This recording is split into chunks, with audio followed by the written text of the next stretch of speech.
Dear students, today let's discuss about team teaching. Coming to the introduction, the long-standing notion of a self-contained classroom of 30 pupils taught by one teacher is giving way to alternative proposals. One of these proposals is team teaching. Team teaching is one of the resources, interests, and expertise. It is a new movement concerned with the quality of education and the restructuring of our schools so that they promote development and advancement of teaching-learning process. Team teaching had its origin in America in the mid-1950s, and it took root in the schools rather than at the universities. In 1963, William M. Alexander, known as the father of American middle school, was scheduled to discuss the structure of the junior high school at a conference at Cornell University. However, after rethinking the needs of adolescents at this age, he proposed the middle school concept where a team of 3 to 5 teachers would be assigned 75 to 150 pupils, organized either on a single grade or multi-grade basis.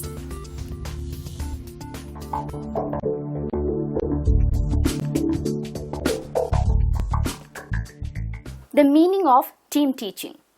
Team teaching is one of the innovations developed with the intention to improve the teaching-learning process in the classroom. It encourages the use of teachers of particular competency for teaching a large number of students. It is concerned with the most efficient use of all faculty members. In team teaching, a group of teachers working together plan, conduct, and evaluate the learning activities of the same group of students. In practice, team teaching has many different formats, but in general, it is a means of organizing staff into groups to enhance teaching. Teams generally comprise of staff members who may represent different areas of subject expertise but who share the same group of students and a common planning for teaching. To facilitate this process, a common teaching space is desirable. Team teaching involves a group of instructors working purposefully, regularly, and cooperatively to help a group of students of any age group.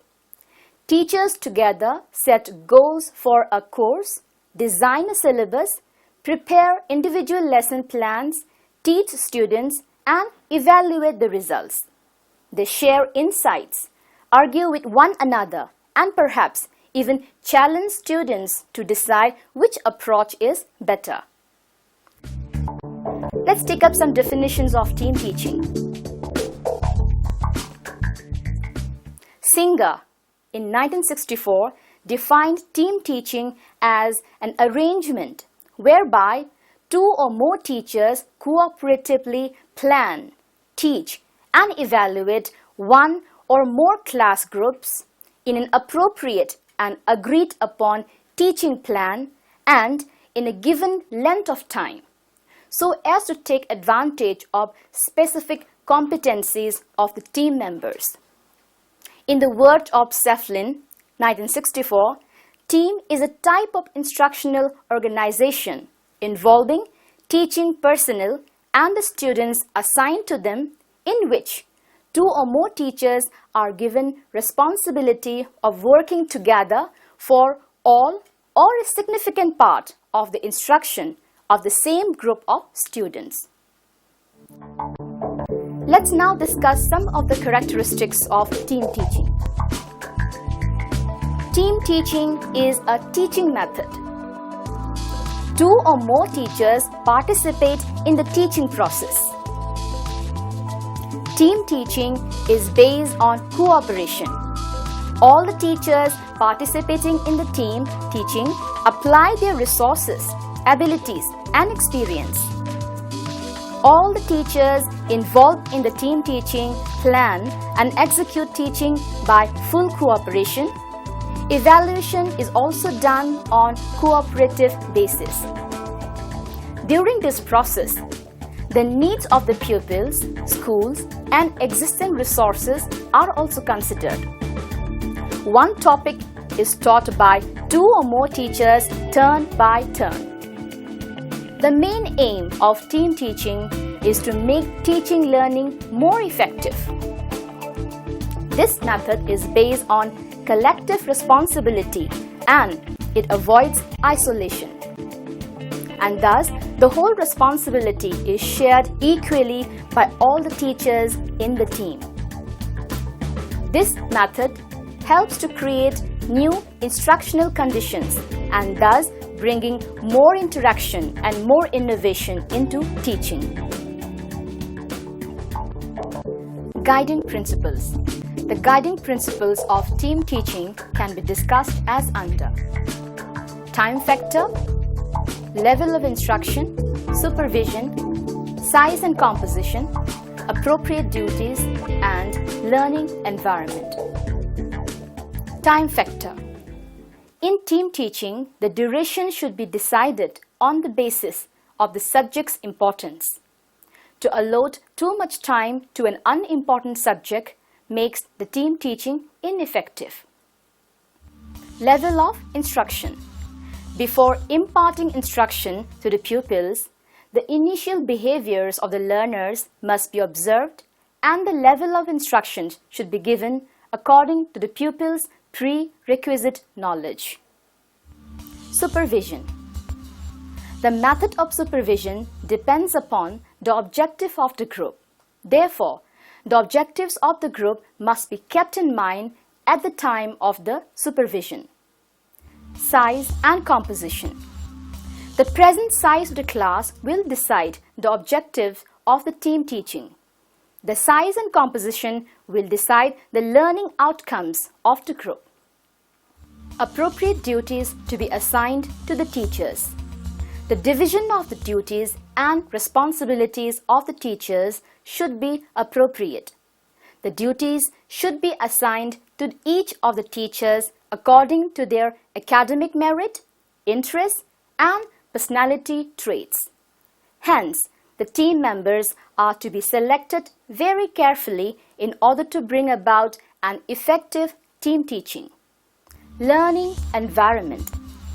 Team teaching will be successful only if a proper learning environment is provided, such as provision of a library, laboratory, workshop, etc.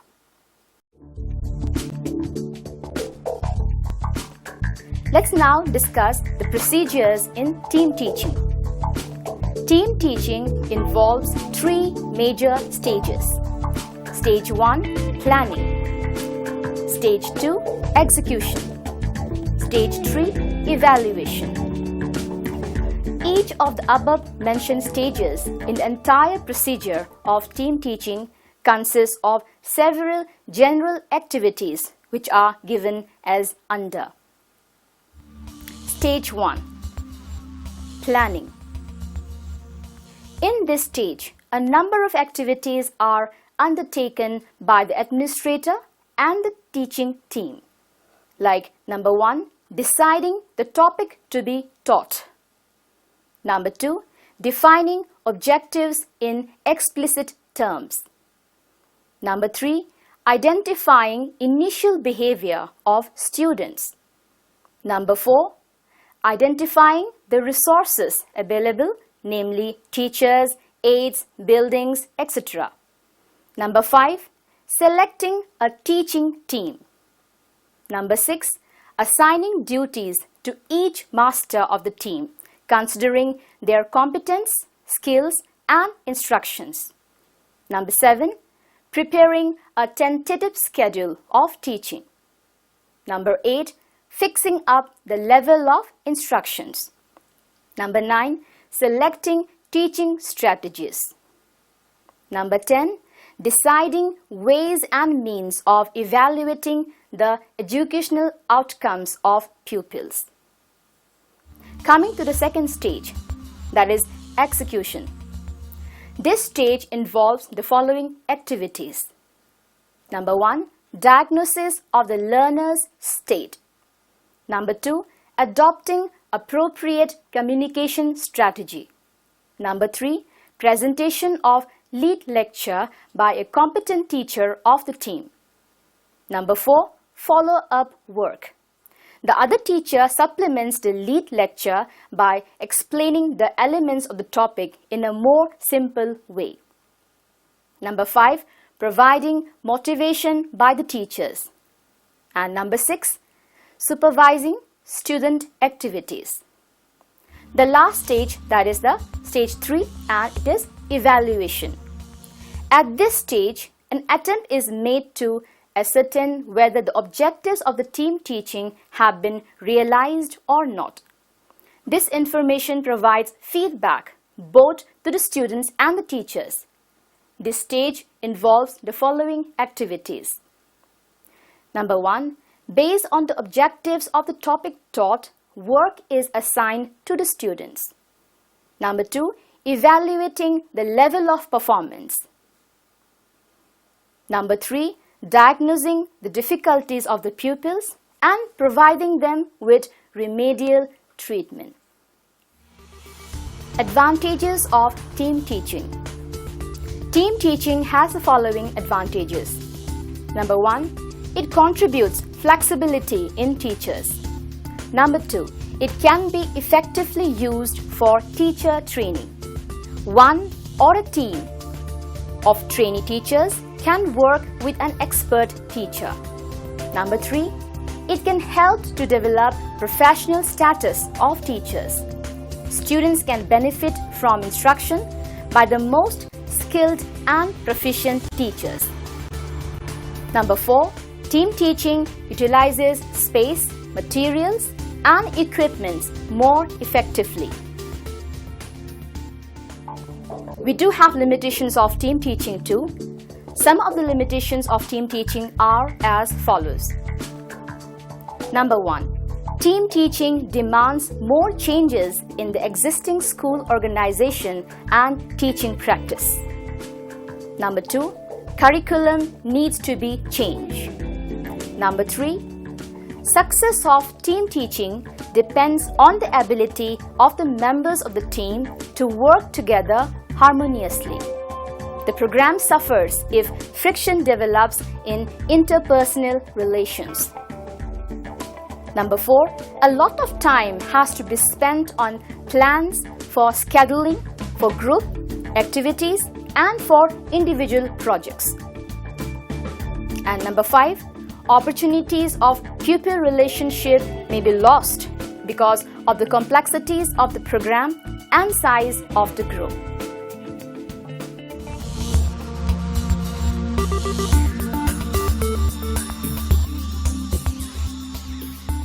Finally, in conclusion, we can say that team teaching approach allows for more interaction between teachers and students. It allows faculty to evaluate students on their achievement of the learning goals, and students can evaluate faculty members on their teaching proficiency. The emphasis is on student and faculty growth, sharing responsibility, and broadening horizons.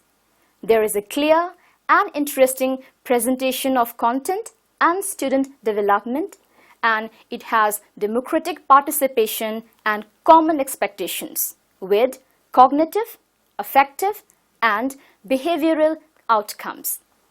The combination of analysis, synthesis, critical thinking, and practical applications can be done at all levels of education, from kindergarten through graduate school.